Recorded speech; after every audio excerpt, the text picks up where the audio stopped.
Hi, welcome to Alive and Mostly Well. I'm Alyssa Pressman, therapist, coach, brain tumor survivor, and regular ass human.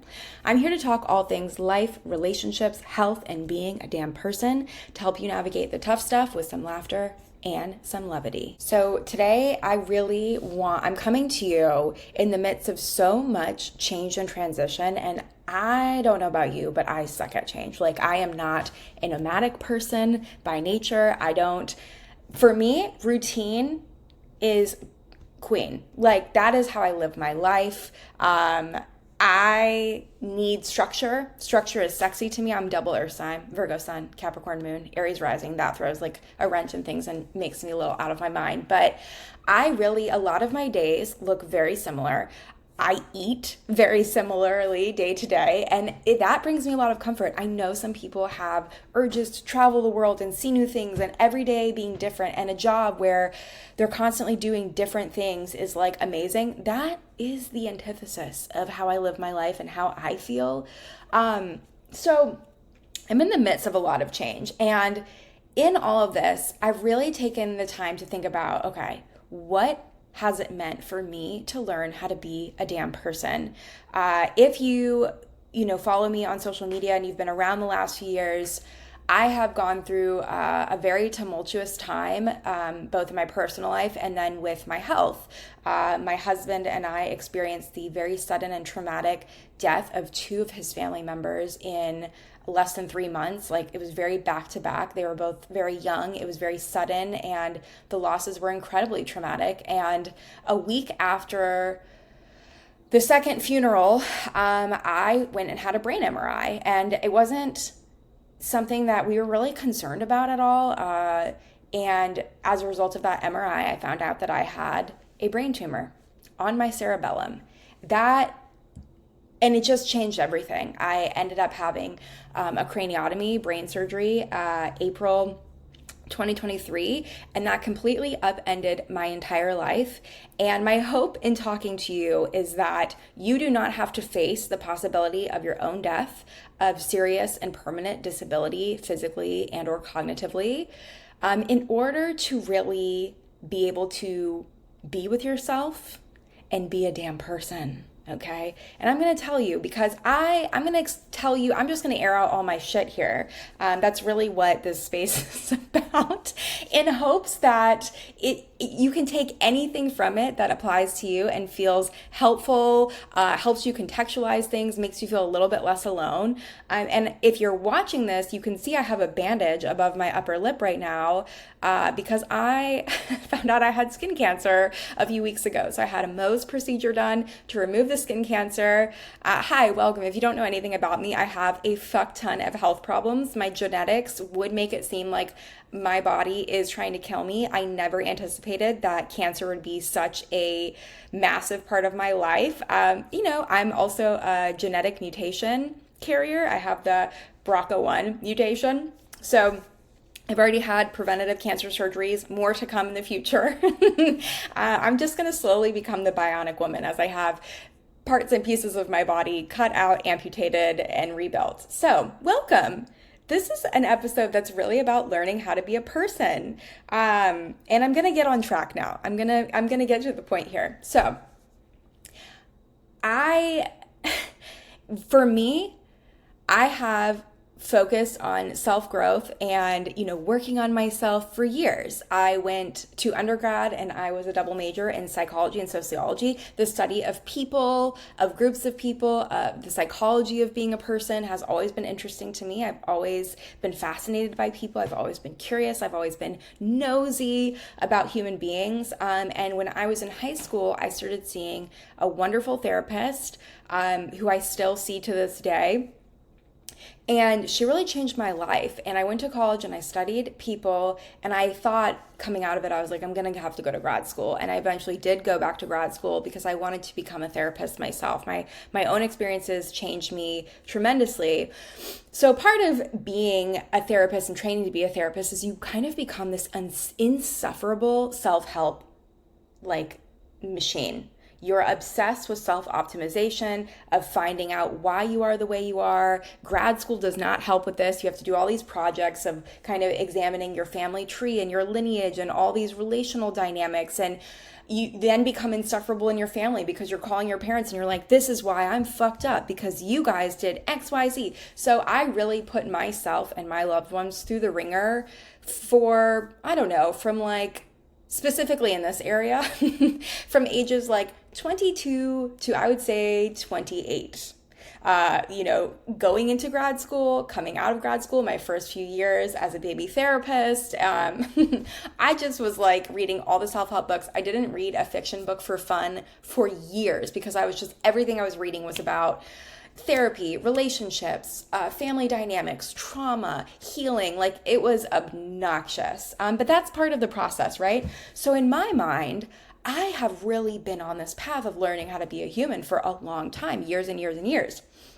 But the older I get, the more that I learn that I know nothing.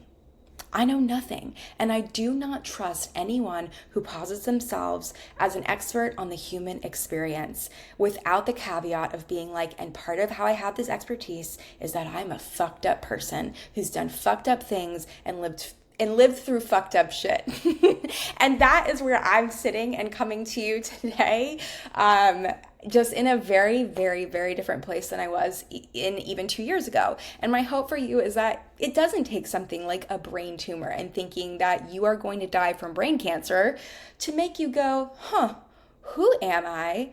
What is the meaning and purpose of my life? What am I doing with my days? And how do I want to live my remaining days? Because we never know when we're going to die. Sorry, but we all are going to die. And I know people don't like to hear that, really freaks people out, but it is true.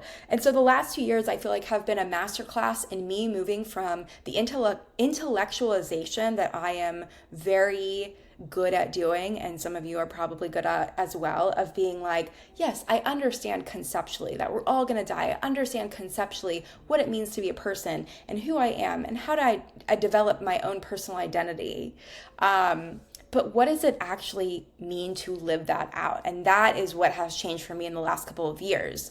I feel like the brain tumor experience, it was really traumatic. It really fucked me up. I went into that surgery feeling so weak, physically, mentally, emotionally, so exhausted from months of grief and months of supporting my husband, who was deeply, deeply grieving. And I did not go into that surgery feeling like I'm a warrior, prepared for battle. I'm going to fight, kill this brain tumor. Like, I went into it and it was like I tossed my hands up to God and I was like, I'm so tired. I have no fight. Like, please help. Whatever happens, we'll deal with it. But I don't have any energy to go into this with any sort of fight.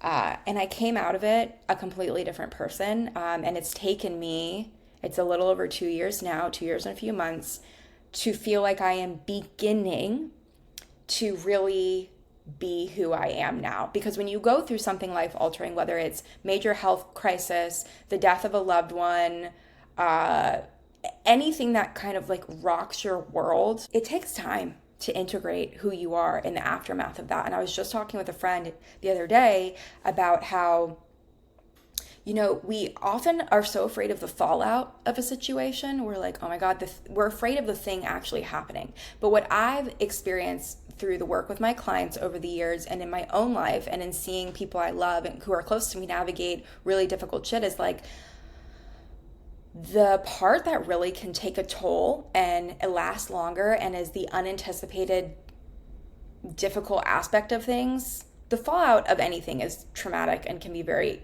difficult, but it's the cleanup. It's the coming in, it's the cleaning up, it's the processing, it's the trying to integrate, it's the trying to put the pieces back together in all the months that follow. And I think of it almost like, I live in Texas right now, and there's been a bunch of tornadoes, not where I live currently, but I also am obsessed with tornadoes. I grew up as a little girl. This sums me up as a person if you want to get to know me quickly. My two dreams as a child for my careers were to be, one, a storm chaser, specifically tornado chaser, and 2, a burlesque dancer, which I announced in middle school at the dining room table to my parents, and my dad choked on his food and was like, do you know what that is? And I was like, yes, and I wanted to be a burlesque dancer in Las Vegas with some storm chasing on the side, I guess. So that really lets you know that is me. But I've been watching these videos of these TikToks of all these tornadoes, and it made me think about this, which is like, you have the tornado, which is terrifying, and you're just like in full survival mode, trying to live through this horrific weather event that creates all this disaster, chaos, destruction. It's like, feels like the hand of God is on top of you. But the peace that really takes forever is the cleanup. It's like when you see the video footage of these towns or these houses completely destroyed after, and there's debris everywhere, and you see people just standing there staring. It's like, yes, you've survived the initial impact, and that lasted, minutes long. And now your entire life has changed, and you are staring at the debris and the rubble and trying to figure out, well, what do I do now? And that's the piece that takes forever. And that's the piece that I feel like I have been in. I think the immediate 6 months after my surgery I was still cognitively so disabled that I really couldn't do much of anything. Like, I couldn't process. I couldn't, I just really cognitively, my brain was swollen for a long time, and it was really impacted. And I couldn't think, process, take in information, synthesize it, integrate it, understand it. I couldn't articulate myself well. I couldn't take the thoughts in my brain and get them out of my mouth half the time. It was really scary and frustrating. And, I wondered many times, would I be like this forever? And even today, I have long-term cognitive impacts. I struggle with memory, forgetfulness, brain fog, fatigue, all these things that I'm still working on and coming to an acceptance that I might never be what I was before, but I'm alive, and that's a fucking miracle, and I'm grateful for that. And so it took me like 6 months to really begin to, I call it like coming back online. And coming back online in the sense of being like, okay, so what now? And thus began the cleanup of the aftermath of not just my brain surgery, but all the death that Chris and I had experienced together leading up to my surgery. And then on top of it, the recovery from brain surgery. And that's when my cleanup began. And a lot of it was standing there like frozen and looking at the rubble of my life and going, what the fuck happened to me, to us? How did this happen? And what the fuck am I supposed to do now? I'm sorry for all of the expletives. Like, this is how I talk. I'm not going to change it. So there you have it.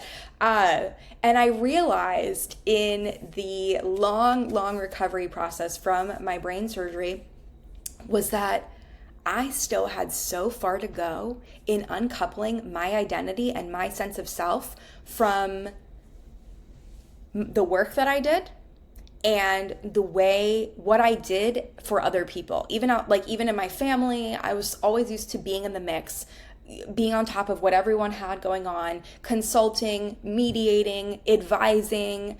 I was always doing that for my family, for friends, for my partner, Chris, and then for my job, I'm working as a therapist and a coach. And so, consulting people and how they live their lives and the things, that was my role. And I shared so much of my life constantly on social media. I, wrote newsletters, and every angle I had was to say, like, here's the experience that I have gone through, and here's how it could be helpful to you. And like packaging the things I had gone through to deliver to other people in hopes that it could be helpful to them, which is what I'm trying to do with this podcast now. But I took a massive break from doing that for over 2 years. I was like, I'm done. I can't help anybody. I don't have the energy. I feel so vulnerable, raw, stripped bare, scared. I sat with my own mortality very, very closely. Chris and I were thrust in a world filled with death in such a condensed amount of time, like a matter of months. that I was like, I don't know shit about shit. And I'm scared and I don't have anything to offer anybody. And I deeply needed my own energy and medicine. And I did not have the capacity to offer anything to anybody else. So I didn't. I didn't force it to be like, let me just get back in there. But it's so interesting because within, I would say, 4 to 5 months of my surgery, I started feeling guilty, embarrassed, and ashamed that I was not back to work. And that was the moment that I realized, fuck. I have a lot more to go. I have a long way to go in being a person because I thought I had worked through a lot of uncoupling my identity from the work I did, which I did for years. Like I had actively worked on that. And, I actually had hobbies. I went horseback riding. I went to a yoga studio. I saw friends. Like I, did courses. I had started learning how to cook. Like I developed a life outside of what I did for a living. And even still, it was like the moment I was faced with the recovery of my brain surgery and realizing that I wasn't going back to work as quickly as I thought, I was panicking. I was like, what are people going to think of me if they just see me on social media living my life and maybe traveling and being with my family and my friends? My clients are going to feel like I abandoned them. If I'm okay and I'm, brain tumor free, they're going to wonder, why am I not back work? People are going to wonder, like, is she just going to be lounging and living a life of leisure forever? Like, I was like, oh my God, I have to just stay offline so people can't see what I'm doing because people won't understand and they'll judge me. And I was so disappointed. I was like disappointed in myself. I'm like, you mean to tell me that I was faced with all of this death and then I sat with my own mortality very closely and I had to relearn how to walk and to wash my own ass and make my own meals and like function day to day. I could not drive for months. Like I had to relearn how to live daily life and function and to walk. And I am still worried about what other people think about what I'm doing or what I'm not doing. And my first and largest concern is getting back to labor. Because who am I if I'm not helping other people? Who am I if I'm not working? Who am I if I'm not doing? The thought of just being in perpetuity or for a length of time with no set end date was daunting and overwhelming. And I thought, fuck, I have some work to do here. And it really has been in the last 6 months. So it took me a year and a half, y'all, I'm working a little bit now at a very, very reduced capacity. I'm talking 1 to 2 hours a week. So for most people, you'd hardly call that working. It took me a year and a half of doing nothing to begin to not feel guilty, to feel enjoyment in my days, to not feel like a fucking loser, to not feel like, oh my God, the panic of am I falling behind, the grief of my life isn't what I thought it would be at this point in my life. I do not have this massive career. I basically stopped everything. I closed my business. I stopped everything. I have not started a family, like having children with my husband, which before my tumor diagnosis, I was having doctor's appointments, family planning appointments, and we were looking at doing that. And so I'm just feeling like, oh my God, I'm so behind. It took me a year and a half to begin to enjoy having spaciousness in my days and being a person. And here's the thing is that I grew up being very high achieving. I have always been and enjoyed being successful at school, work. Like that's always come pretty naturally to me. I like putting my energy into that. I'm a generally quite anxious person. So I've always just learned how to take my anxious energy and channel it into excelling at school, at work, whatever it is. And what I neglected pretty much my entire life was my personhood and developing an identity outside of my accomplishments. And I think for a lot of women in particular, anyone who's high achieving, but especially as a woman is the experience I can personally speak to, when you feel like, when you don't have that, you feel untethered. And it's like, yeah, I am a person outside of the things I do in my work, but do I like that person? can that person enjoy regular life? And I realized that I got so much validation in my identity based on the feedback I got from, getting good grades, my professors or teachers liking me, being a model student, from bosses telling me I was doing an excellent job at work, to, when I started working for myself, the money that I was making, people purchasing from me, people giving me feedback that they were getting a lot out of the work I was offering. All of that was really feeding my self-esteem, which there is nothing inherently wrong with that. However, that was the foundation of my personal identity, and I didn't realize that. And that's where the problem comes in. So it felt like a lot of my confidence was actually bravado.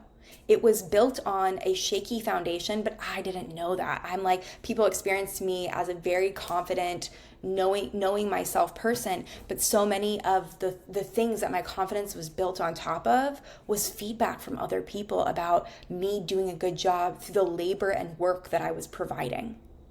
And it wasn't about me as a person. And I really didn't understand that I had to actually put energy into developing my identity completely separate from these things to feel solid. And that's what I've been doing for the last 2 years, and especially the last year and a half.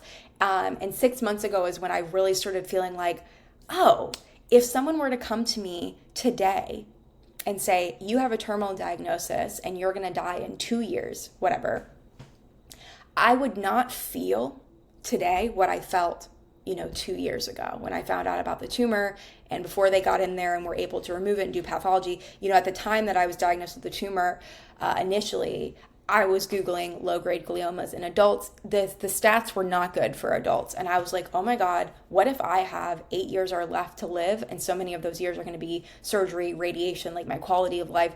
I was, the regret, I was choking, physically choking.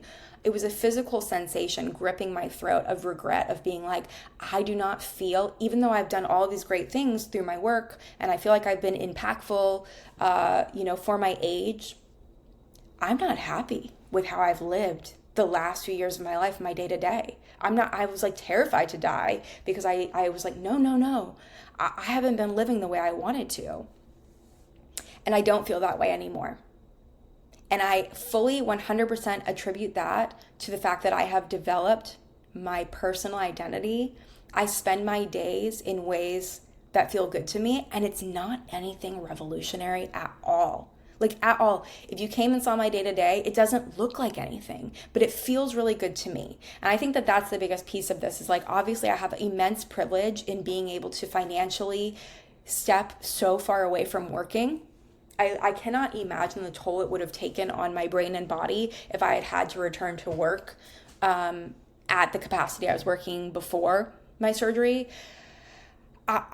The healing has been very slow for me, and I've had moments of shame and comparison to other people who have gone through brain surgeries and have returned to work much faster and seem to be doing better. And I've had to remind myself, my loved ones who know about, brain tumors are like, every tumor is different, every location is different, how much of your healthy tissue they take, like everybody's recovery looks different because every tumor is unique. And like, you're okay.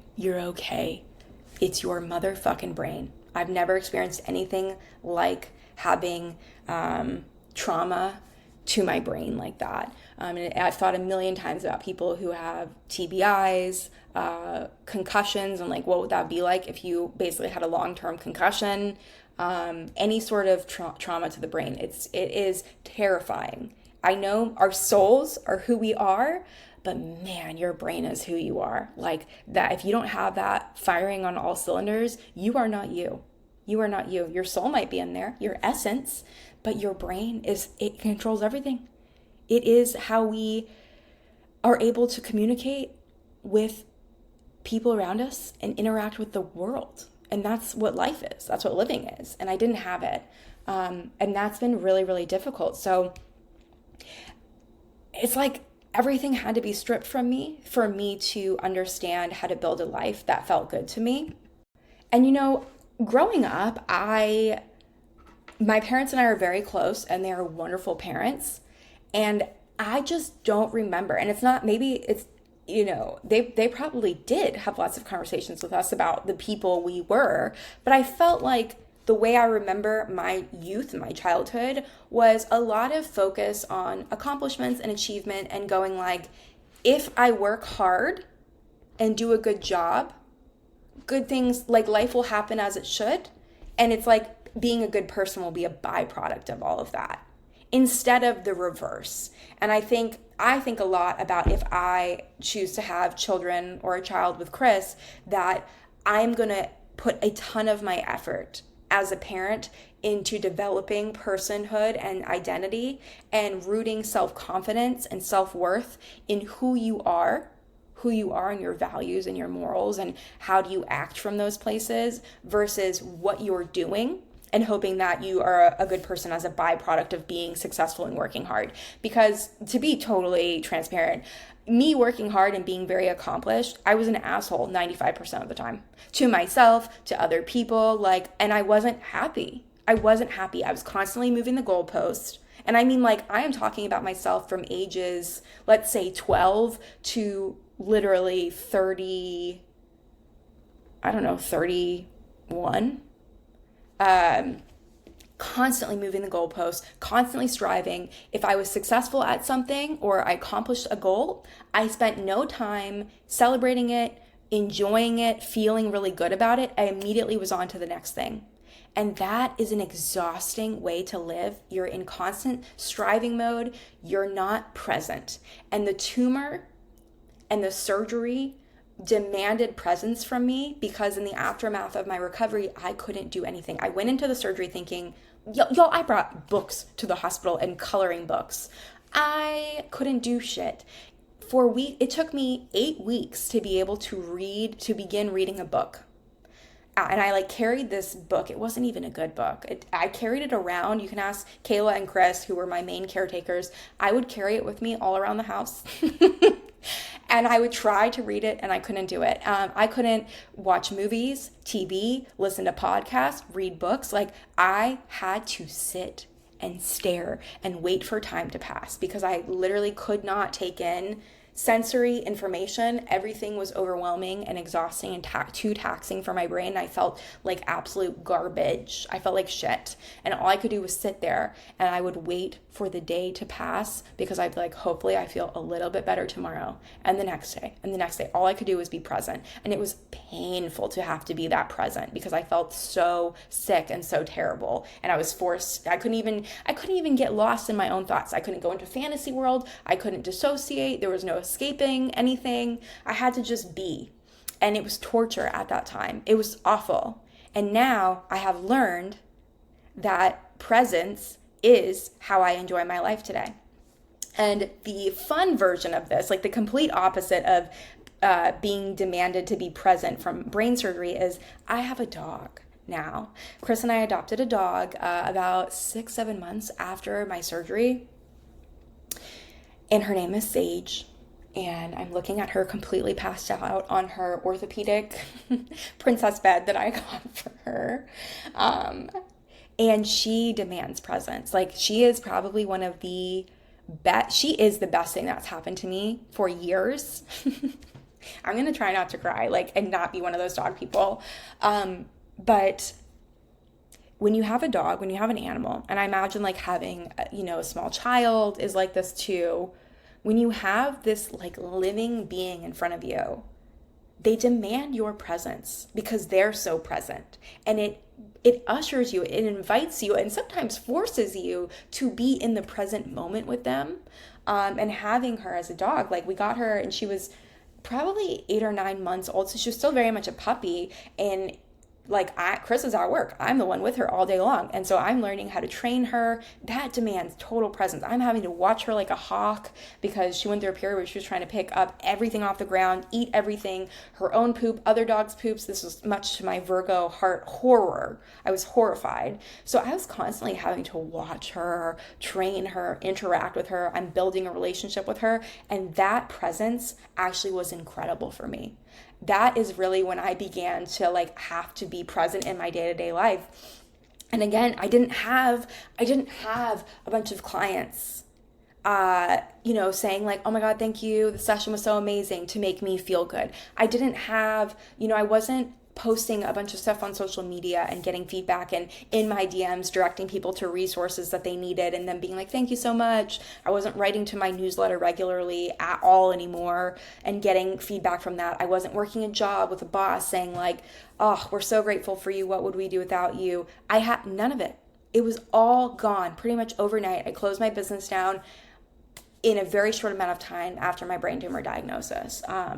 And so all of that was gone. And then I'm partnered with somebody who is, as of right now, he is a week away from graduating from surgical residency. Holy shit. That's a whole nother. I could do episodes on that experience. It's been 5 years of just residency training. And so I'm partnered with this incredibly hardworking, ambitious partner who's hitting like peaks in his, like he's being flown to conferences. He's getting all this feedback about what a great surgeon he's developing into. And I'm so proud of him and so excited for him. He's worked so hard for it.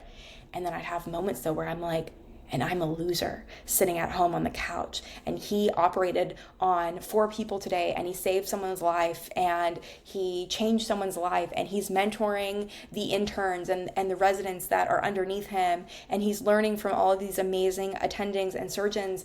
And he comes home and he's like, what did you do? What did you do today? And I'm sitting there and I'm filled with shame. Nothing. I took a nap. I walked sage twice. I made lunch. And I'm like trying to like, and I'm like, this is so embarrassing. This is so embarrassing. Like, I'm a loser. I'm not the ambitious, accomplished, successful woman that he married. He's not going to be into me anymore. And like, I'm not into me anymore. And like, oh my gosh, I felt like a fucking loser. And this is a piece, and as a therapist and a coach with my clients, it's always like, well, would you, if you had a friend or a loved one who went through all the things you went through and was recovering from brain surgery, and they said, I feel like a fucking loser because I'm not working and my days are basically me just functioning as a human, would you look at them and be like, yeah, you're a fucking loser? And I'm like, of course not. I would be saying to that person, you survived really traumatic shit back to back. You survived all this horrible shit. You should take as much time as you want, maybe the rest of your life, to just be a person and bask in the miracle it is to be alive. And you should have slow mornings and you should cook yourself breakfast, lunch, and dinner. And you should go for walks and you should read books and you should snuggle with your dog. And I'd be so happy for them to do that. But of course, that's fine for everybody else, but not for me. I have to be out and accomplishing things. I have to And so I had to like do that. I had to talk myself through that of like, what would I tell a friend? What do I tell my clients all the time? And I had to put that lens intensively back on myself and not compare myself to my husband who already is and is going to be an incredible surgeon and go like, oh my God, my entire life has stopped. And I had to start thinking, well, my life had to stop because I was never going to fucking stop, because I was never going to be happy with anything, because I had not developed my personal identity of who the fuck I am outside of what I do for work and how I help other people and the feedback I get from people, and letting that be how I have a sense of self-worth and identity. That's the part of me that is, if we're going to be harsh, that is a loser, is that I survived a brain tumor, and instead of enjoying my life and just being like, shit, I'm alive, this is amazing, I'm gonna just have my days and enjoy this time, and I'm so blessed and thankful to have all this time to recover, instead of actually doing that, I'm panicking about people are gonna judge me because I'm not back to work, and who am I if I'm not working, and I don't have a sense of self outside of the things that I'm offering to other people. That's the loser piece. Like, that's the piece that's fucking stupid. Because what is the point of going through all of this shit if I'm just going to revert back to thinking like I'm 19 years old? Yeah. So that's how I started thinking about it. A little harsh, but it worked for me. And I can say confidently now, I went from such an extreme version, and I really didn't think I was that bad, because I had already spent years being like, it's important to have interests and hobbies and a life outside of work, and I had those things. So I was like, my identity is not wrapped up in what I do. It literally took me completely having to take work and offering anything to anyone off of the table. Like, I couldn't be a good friend. I couldn't check on people. Like, all I could do was exist. Like, I just exist as a person. I had nothing to offer anyone. So every facet of that piece of my life and my ability to feel good about myself from what I could do for other people, whether through work or my interpersonal relationships, stripped bare. It's gone. I have nothing to give anybody. I can barely get through the days half the time. I was cognitively crashing every day by 2, 3 p.m. I had nothing. Chris would come home from work. So he'd leave so early in the morning that I'd still be sleeping. Then he'd come home from work and I was already like brain dead for the day. I couldn't hold coherent conversations. So I wasn't getting feedback from anyone like that I could use to fortify my sense of self, my identity, and my self-worth.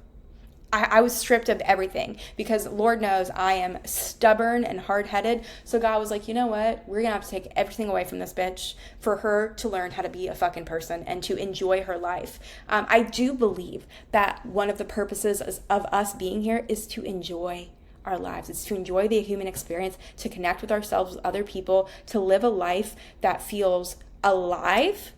And I no longer believe that the primary motivator is like what we do.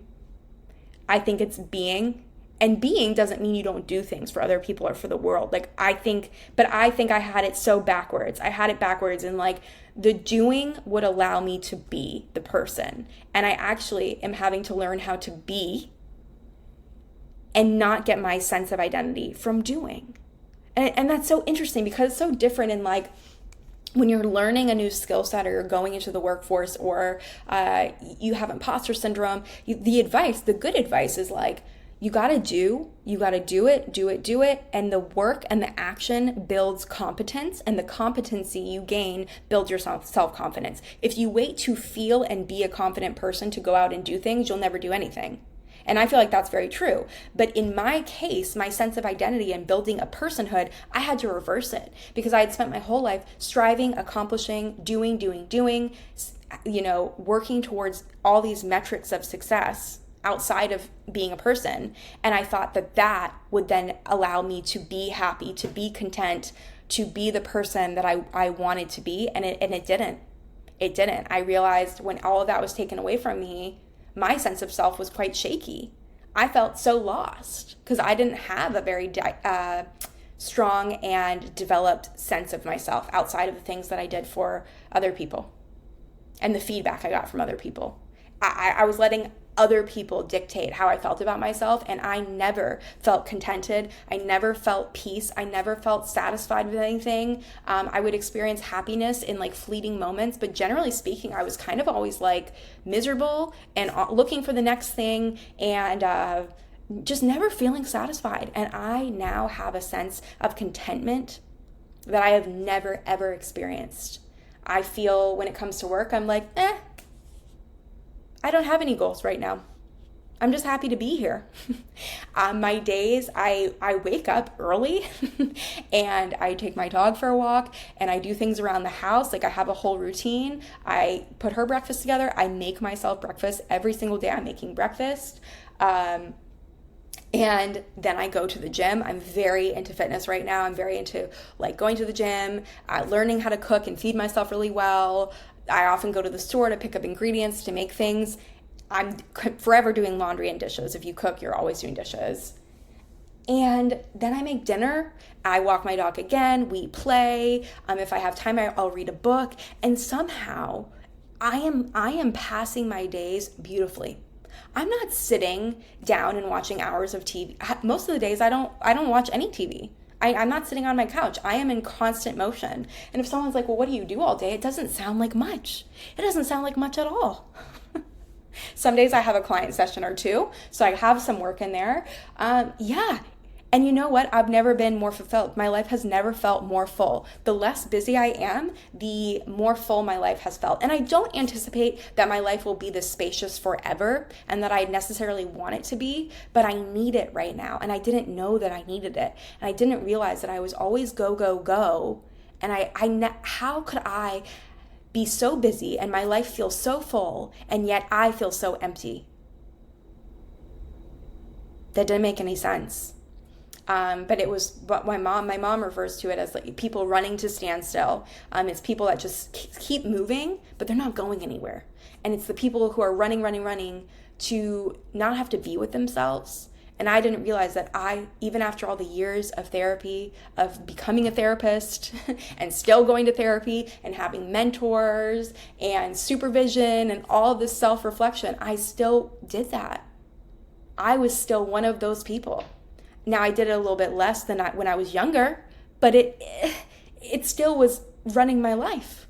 I was running to stand still. I was in constant motion and exhausted and overexerting myself, and nothing ever felt like enough. And now my days are so much simpler, so much more spacious. I've gone back to the basics, and I feel happy. And I feel it's not even it's like contentment. I'm not looking to constantly improve and fix myself in every piece of my life. I'm not looking to optimize my days and every part of my identity. I'm not looking at my husband and being like, okay, here's all the things he has to work on and I need him to do XYZ around the house. Oh my God. I don't know how I lived with myself. It makes sense that I was exhausted all the time because life is demanding, but no one was more punitive or demanding than me to me. I was exhausting myself with my ideas of how things should be, the perfectionism, I constantly had to be doing, and it was exhausting. And I hit the fucking wall. And it really did take a brain tumor and thinking that my life was going to be cut years short overnight for me to sit with myself and go like, I have to make some major fucking changes, like major. And I remember the night that we found out it was a brain tumor, and before we met with the neurosurgeon and found out, that it wasn't as bad as we thought it was initially, Chris and I were in bed together and we both cried because we were so exhausted and he was still so grieving so heavily. And we were like, how are we now going to face this? And I'm like, what if I die? And he's scared I'm going to die. We're just crying. And at one point he got really quiet and he was like, you are going to get through this. We are going to get through this. And then we're going to live very differently. And I talked to him about this actually not that long ago. And I said, when you said we're going to live very differently, you didn't mean we, did you? And he was like, mm-mm. He meant me. But because he's kind and loving, he said we. Because he's like, we're a unit. If it's you, then it's me. But he knew that I would need to live very differently on the other side of it. And I am so proud of myself that I am.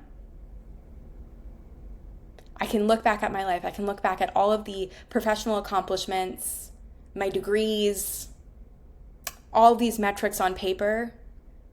And it's not that I don't care about them, but when you're going to die, they don't fucking matter. They don't. When you think you're going to die, you want to feel good with you. You want to look at yourself and go like, you want to be able to meet your own eyes in the mirror and say, you fucking did it. And by did it, meaning like you lived a life. You lived a life. You lived a life that felt good. Your days felt good. And I wasn't doing that. And now I do. Now I do. I feel so pleased with myself, with my life, with my days, with my relationships, with how I feel on the inside day to day. It's completely different. I'm so much kinder to myself. I'm so much more compassionate. I'm so much more forgiving. I don't punish myself. Now, if I don't sleep well or I don't feel good or I'm having a hard brain day, I'm not like, oh my God, I had all these plans today and now I can't fucking do. I'm like, it's okay.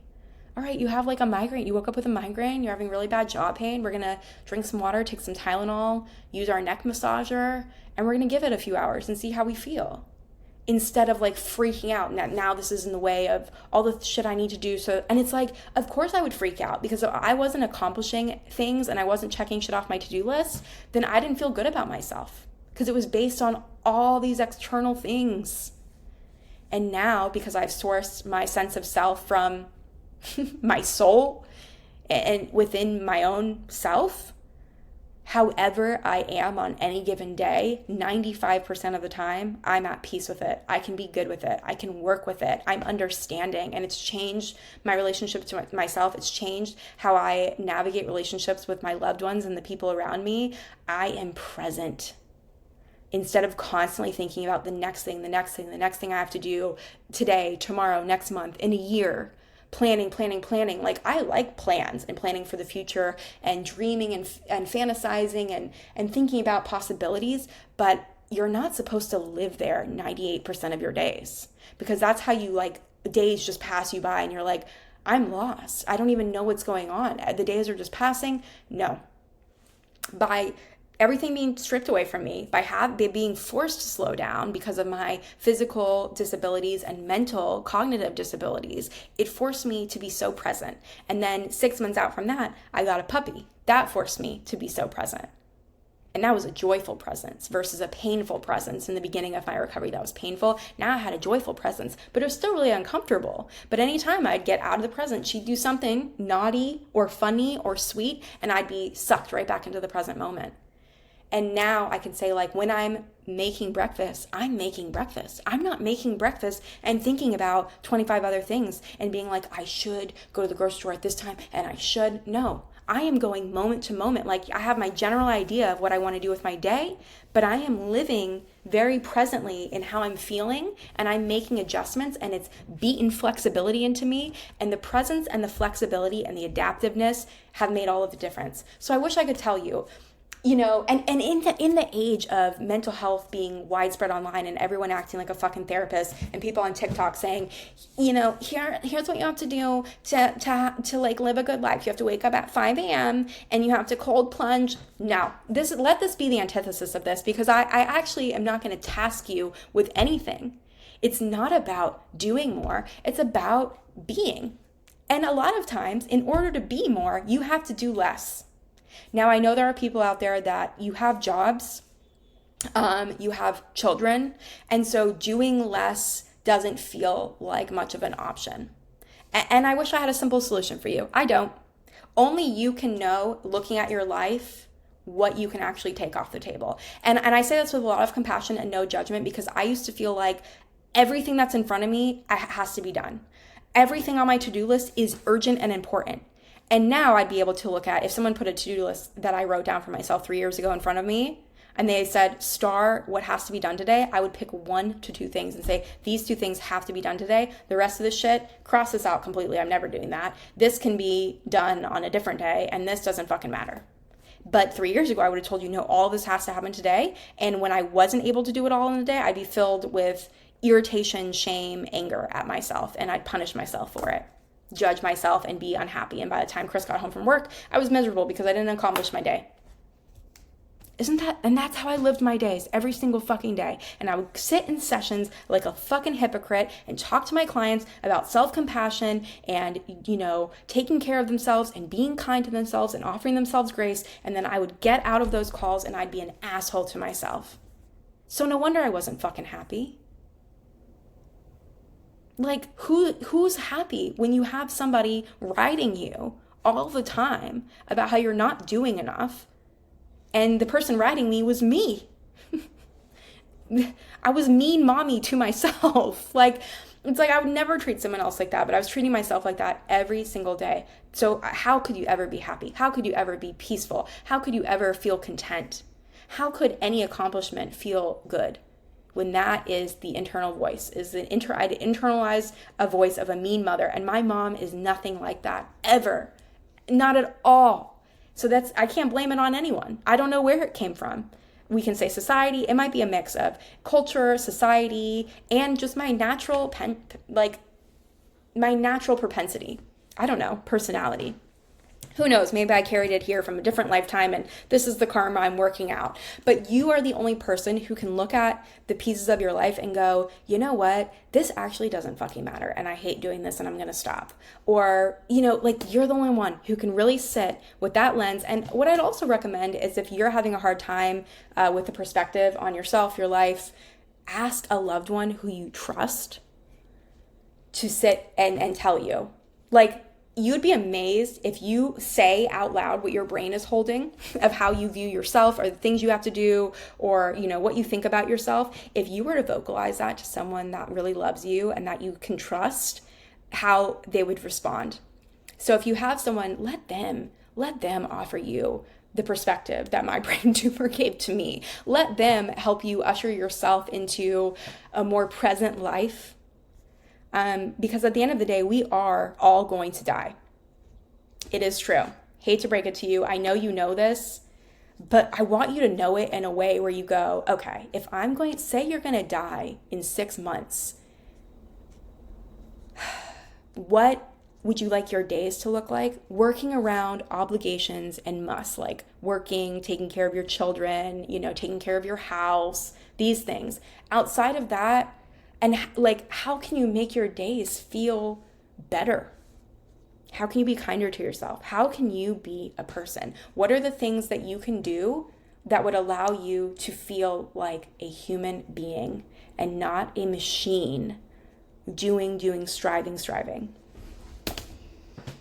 And may you not have to face your actual own death, the possibility of it, to get your ass kicked into some presence and changing who you are. 2.5 years ago, I would have told you, I like myself. Yeah, I have a life outside of work. Work's not everything. I could have said all the right words, and I actually really thought, no, I'm pretty good at that. I don't identify with my job. Ha! But I wasn't happy with myself. I didn't feel good in my day-to-day life about, I just never felt like I was doing enough. It was never enough. It was never good enough. And if you feel like that, it's impossible to be satisfied and happy and contented and peaceful. You don't have any peace because you're constantly disrupting your own peace. And I can tell you today, I feel completely different, and I am so fucking thankful, and I would never want to go back to how I thought and how I lived before. And I still have moments where those thoughts sneak in and that voice comes in, and I just go, you're fucking alive. You didn't die. Look at you. Amazing. What actually has to get done today? Okay, this one thing is actually important, does have to get done. Everything else will be dealt with because it has to be. But it doesn't have to be right now, and you don't have to be an asshole to yourself about it. And wouldn't you know it, that doing less and not being an asshole to myself 98% of the time, that's how I became a person who is happy. All right, that's it for today. I love you so much. Please, as always, take what resonates, leave the rest. Trust your own wisdom and discernment always. While I am a therapist and a coach, I am not your therapist and your coach, and you are the one that knows your life and your lived experiences better than anybody else. Stay well, take care of yourselves, and talk soon.